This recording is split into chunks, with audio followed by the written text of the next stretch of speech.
And it touched me a little bit.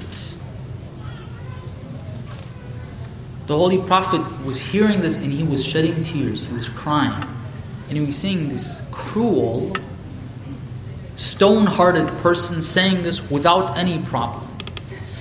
And he said this, مَنْ لَا يَرْحَمْ لَا يُرْحَمْ. If you don't have mercy, mercy is not going to come upon.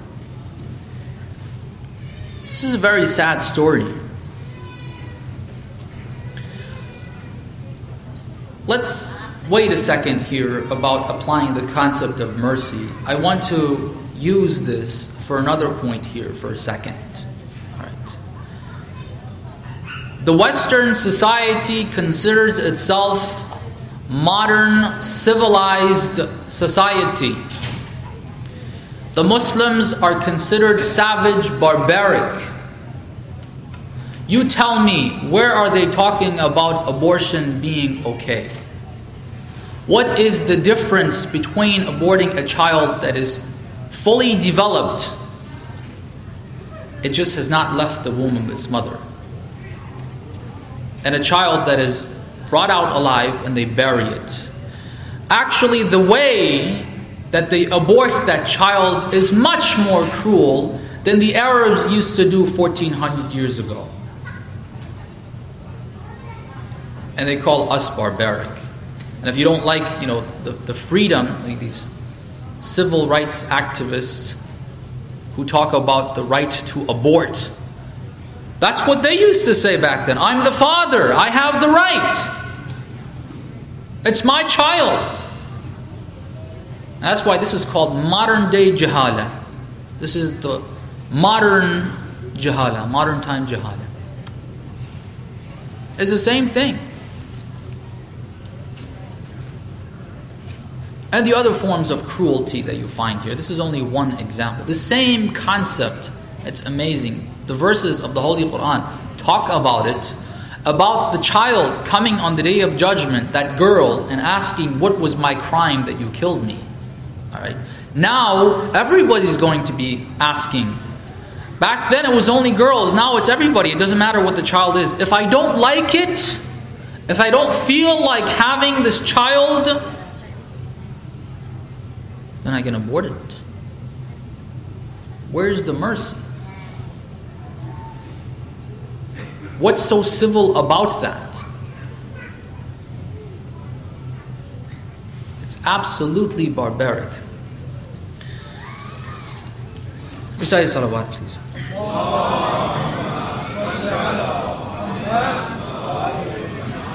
We have this concept mentioned in the verses of the Holy Quran, in the ahadith, and in the du'as, that we are supposed to have rahmah. I'm going to give you a few examples and talk about the details of them. Recite salawat, please.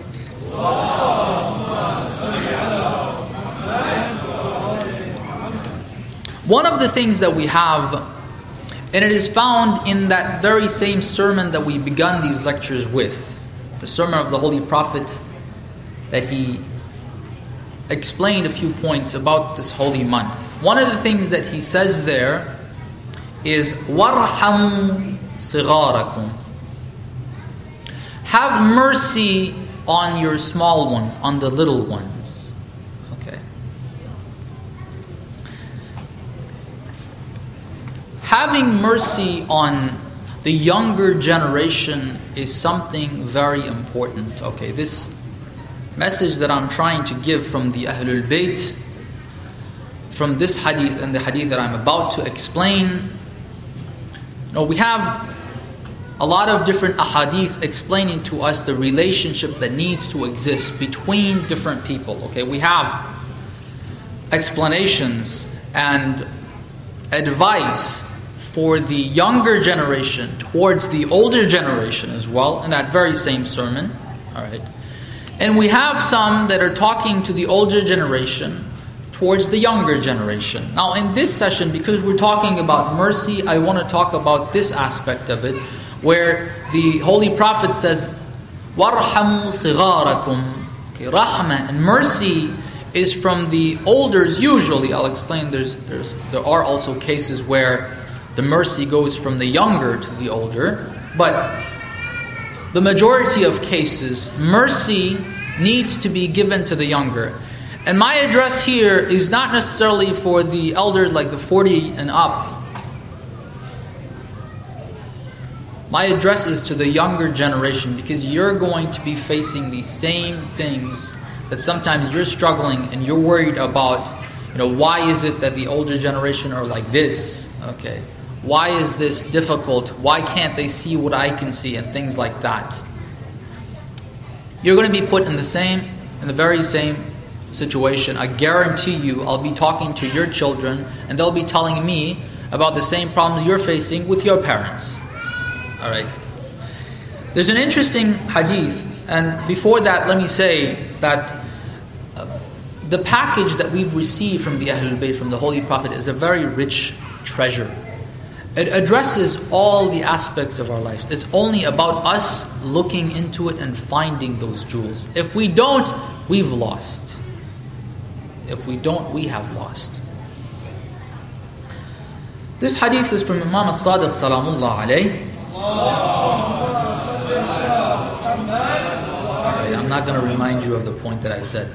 قال رسول الله صلى الله عليه وآله وسلم. He quotes the Holy Prophet that رحم الله من أعان ولده على البر. He says, may Allah bless the individual who helps his child, son or daughter, to do good.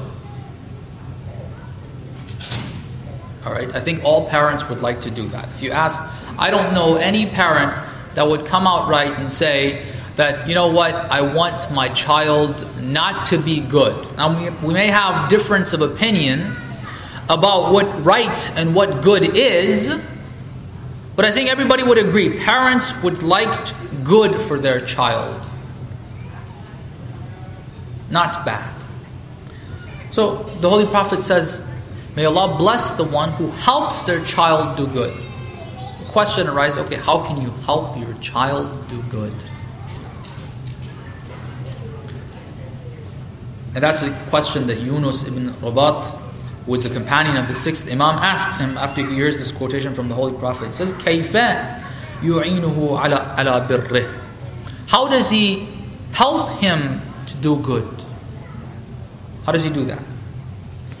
The Imam says the following. He says, يَقْبَلُ مَيْسُورَهُ. One thing that the parents have trouble with, and this is advice for them, and as I said, this is for the younger generation as well. You're going to be faced with these situations and circumstances. We expect a lot from our children. We expect a whole lot from our children, a little too much. To the extent that, first of all, they don't meet up to our expectations. A lot of things we ask them to do, they don't do it. We get very upset at them. It causes a lot of friction between us. Alright?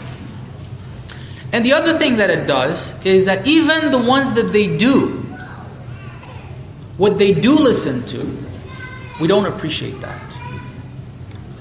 Because we can only remember the wrong that they have done. This happens a lot. Now, when children grow up and leave the house and stuff, I think people are thinking less of that. The reason why I picked this topic, which is related to mercy, is, brothers and sisters, we're having a lot of these issues, alright? We're having a lot of these issues in families. We've got to learn what Islam tells us as the solution. The Holy Prophet says, you want your child to be a good child? The way to do it is lower your expectations. When your child does something, little of what you tell them to do, and you expect them to do, appreciate that. Thank them for that. Don't be like, when they do it and they coming to you, they're pleased. They think that, oh, this time I did listen. They come and tell you, and that's not even important. They, okay, you're getting to the more important thing. No, don't do that. Make it known that you did something good this time. This child has done something good this time. Make them feel that this is different than the time that they're not listening. It's not like this parent is always upset at me. A lot of children come and complain to me. Children, I don't mean like 5, 6-year-olds. They don't come and complain to me. I mean teenagers, people even in their 20s. They're complaining because they don't see when is it or what is it that will please my parents. They're always upset. They don't ever enjoy being with me. This is a problem. That's going to cause the child not to feel comfortable at home. And what's going to happen is that they're going to find it more comfortable and more interesting to hang around friends outside, and they may not necessarily be the right people, and they may be dragged in the wrong direction. You're not helping that. If you want to help it, one of those steps is this. يَقْبَلْ مَيْسُورًا. What he can do, what he is able to accomplish, appreciate that and accept that from. The other one, يَتَجَاوَزْ عَنْ مَعْسُورًا. Forgive what he can't do or what she can't do, what they missed. Okay, I expected that to happen, but they weren't able to do it. Forgive that. Remember, we talked about forgiveness, and we just said that hadith from the Holy Prophet. مَنْ لَا يَرْحَمْ لَا يُرْحَمْ. If you don't want to forgive, you're not going to be forgiven. Yes, it's a process. We go to work, we're tired, we come home, the children, but we need to make sure we do this right. Otherwise, we've lost our generation, and that's a lot worse. It's a lot worse. يَتَجَاوَزْ عَنْ مَعْسُورِهِ. The mistakes that they make, forgive them for them. The other thing, he says, وَلَا يُرْهِقْهُ وَلَا يَخْرَقْ بِهِ فَلَيْسَ بَيْنَهُ وَبَيْنَ أَنْ يَصِيرَ فِي حَدٍّ مِّنْ حُدُودِ الْكُفْرِ إِلَّا أَنْ يَدْخُلَ فِي عُقُوقٍ أَوْ قَطِيعَةِ رَحِمٍ. This is found for the teenagers and people in their 20s. We find this a lot. They're put in circumstances, the parents do this, they want good for the child, but they don't realize this. If you want to help them, you got to do it in this way. Look, don't push them to do what they dislike